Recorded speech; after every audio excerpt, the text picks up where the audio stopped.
Sosok mantan Danjen Kopassus, dampingi Yudo Margono uji kelayakan calon Panglima TNI. Ada sosok mantan Danjen Kopassus Letjen TNI 1 Nyoman Cantiasa yang mendampingi Laksamana Yudo Margono menjalani uji kelayakan calon Panglima TNI.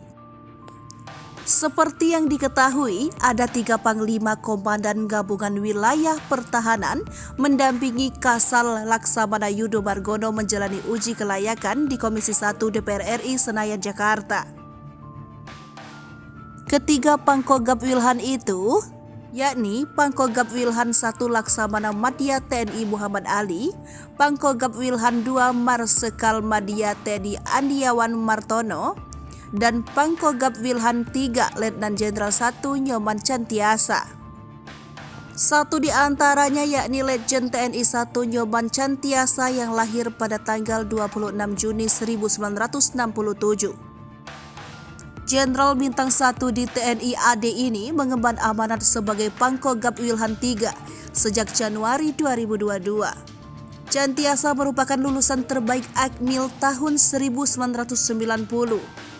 dan merupakan siswa dengan karya tulis terbaik di Kreksesco TNI tahun 2014. Dia berpengalaman dalam infanteri.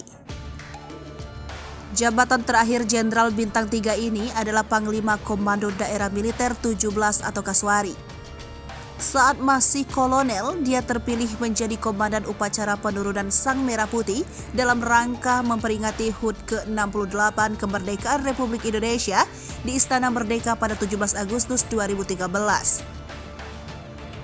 Saat dia masih berpangkat Letnan 1 Infanteri dan menjabat sebagai Wakil Komandan Subtim Detasemen 81 atau SAT 81 Gultor Kopassus. Nyoman dan para prajurit Kopassus sama sekali tidak menyangka akan mendapatkan tugas membebaskan sandera di Papua yang dulu bernama Irian Jaya.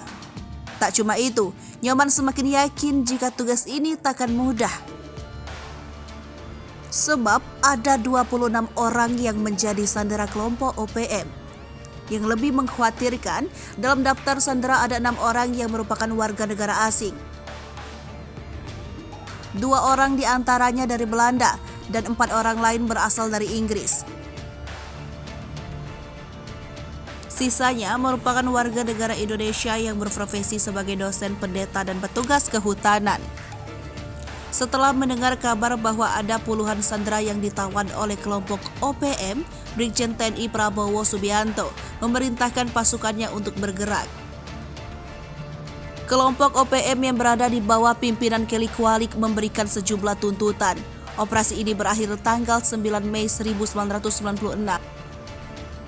Setelah penyerbuan Kopassus ke markas OPM di desa Geselama, Mimika.